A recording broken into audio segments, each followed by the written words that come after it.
Tout a commencé il y a environ 50 000 ans, lorsqu'un homme des Cro-Magnons a décidé de frapper deux bouts de bois ensemble. Et à partir de ce moment-là, les humains sont devenus totalement inarrêtables.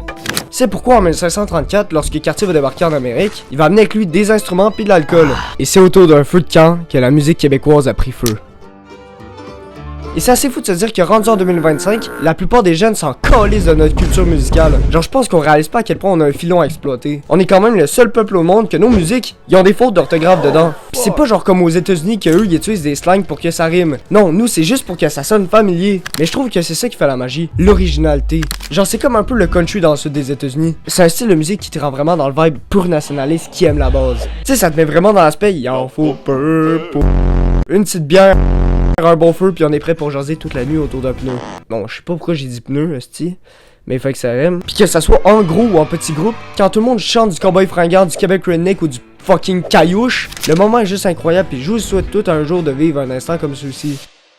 Genre je me rappelle en secondaire 2, on a fait une espèce de sortie d'été en gros groupe où on faisait 250 km de bike en 5 jours. Puis à chaque soir on se réunissait autour d'un grand feu pour chanter les étoiles filantes des Cowboys Fringants. Et honnêtement, j'en tiens une vraiment bonne expérience de ces soirées-là. Je pense que c'était le dernier jour puis j'avais un ami TDAH qui avait oublié de prendre ses pilules. Fait qu'il arrêtait pas de râler de l'hostie de marde. Genre il disait « Hey, salut la gang, c'est Glenn Gagnon! » Puis il avait l'air sur la côte solide là. Je pouvais pas parler de la musique québécoise sans parler des groupes québécois. Il y a tellement de groupes québécois qui sont totalement incroyables qu'il y en a pour tous les goûts. Genre pour le monde qui aime le bois, le plein air, je vous conseille Québec Redneck. Ces gars-là, c'est juste des hosties de malades. J'ai découvert leur musique pendant le temps des fêtes puis je suis totalement tombé sur le charme du Blue Diesel. Genre, ils ont fait une musique entière sur une hostie de marque de skidoo. Ils ont aussi fait une chanson qui se nomme Je suis bien plus cool ça brosse. Puis pour finir, que vache que! Que vache que! Genre c'est des crises de malades là. Ouais sinon il y a les Cowboys Fringants mais esprit tout le monde connaît, même les fucking français. Mais je veux vous prévenir, lorsque vous écoutez trop de Cowboys Fringants, vous allez devenir des cowboys violents. Genre quand ça fait fucking 3 heures que tu roules avec le même style de chanson, à un moment donné il faut que ça sorte. Je sais pas par quel orifice mais faut que ça sorte. Malheureusement leur chanteur Carl Tremblay est décédé en 2023 à l'âge de 47 ans. Puis je pense que tout le monde le savait, juste je voulais le dire dans ma vidéo pour vraiment le préciser puis juste voilà apporter mon soutien. Ça a été quand même une grosse événement. Moi je me souviens à mon école, on faisait jouer sa musique pour rendre hommage à toutes les bangers qu'il nous a pondus au long de sa carrière. Mais ouais, je vais juste mettre comme ça, puis voilà, voilà. Sinon, il y a les chanteurs un peu moins connus, comme le fameux Plume la Traverse. Bon, si je vous dis Plume la Traverse comme ça, vous allez pas comprendre, mais si je vous dis, la dernière fois que j'étais allé à la gare de Montréal, c'est pas des trains que j'avais peur. C'était des nègres. Et je vous l'ai dit qu'on avait des esprits de phénomènes au Québec, hein. J'ai jamais couché avec mes filles. Sinon, je vais finir la liste avec Caillouche. Bon, il est mort, mais lui, ça reste un esprit de goat. Genre vraiment, je trouve qu'il représente mon intelligence. Une de ses musiques se nomme L'alcool au volant, puis ma chanson préférée, c'est Fume, fume, fume la cigarette. Fume, fume, fume. Même si ça me fait du tort, si les non-fumeurs veulent de la bonne air, c'est eux autres qui devraient aller dehors. Bon, j'ai pas nommé tous les groupes québécois. Honnêtement, j'ai nommé ceux que je connais le mieux. Mais sinon, il y a les Colocs, il y a les deux frères, il y a les 3 accords, puis là, je connais plus. Y'a rien de plus sick que partir en char avec des tunes du Québec. Genre ça dépend du temps de la journée, mais le best ça reste quand le soleil est sur le bord de se coucher, pis que le paysage c'est des montagnes avec des forêts pis des champs. Mais une fois qu'il y a de la neige pis pareil à Montréal qui joue, je peux te dire que le moineau élève.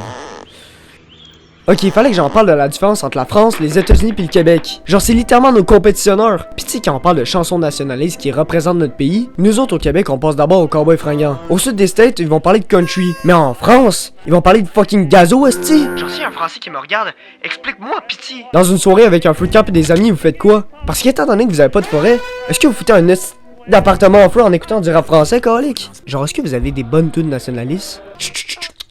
Non, attends, je vais parler de votre langage. Baguette de pain, fromage, baguette de...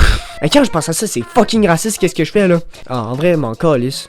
Hey, j'ai une bonne nouvelle, on a enfin atteint le premier stade de monétisation. Ça veut dire que je vais pas faire de l'argent avec mes vidéos. Parce que pour les caves qui ont pas compris, je fais pas une crise de scène avec qu'est-ce que je fais. Ou du moins, j'en faisais pas. La première stade, c'est les viewers qui font des donations. Puis la deuxième étape, c'est la plus connue, c'est YouTube qui met directement des pubs dans ta vidéo. Puis à date, on est à la première stade de monétisation. Puis étant donné que je suis un crosseur, vous allez bientôt pouvoir payer 50 cents par mois pour avoir accès à du contenu exclusif. Dans le fond, pour ceux qui vont pas payer, ça va rien changer à votre vie. Juste que vous allez savoir qu'il y a des gens qui ont plus de droits que vous parce qu'ils ont payé. Si vous êtes trop jeune ou que vous hésitez, ben tu sais quoi, on s'en calisse, payez pas. Parce que le monde qui veut le payer, c'est vraiment le monde qui sont prêts à donner de l'argent à un sans-abri.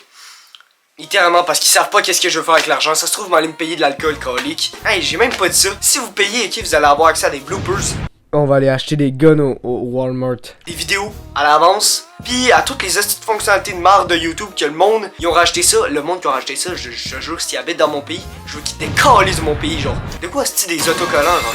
Le monde s'en calisse des autocollants, là. Moi, au moins, je veux vous donner des bloopers. Parce que je me dis, gros, j'ai tellement de fucking trucs fuckés dans mes vidéos. Genre, je dis des quoi devant la caméra, puis je vais être devant le montage, je vais être genre, je peux pas laisser ça, là. Mais bref.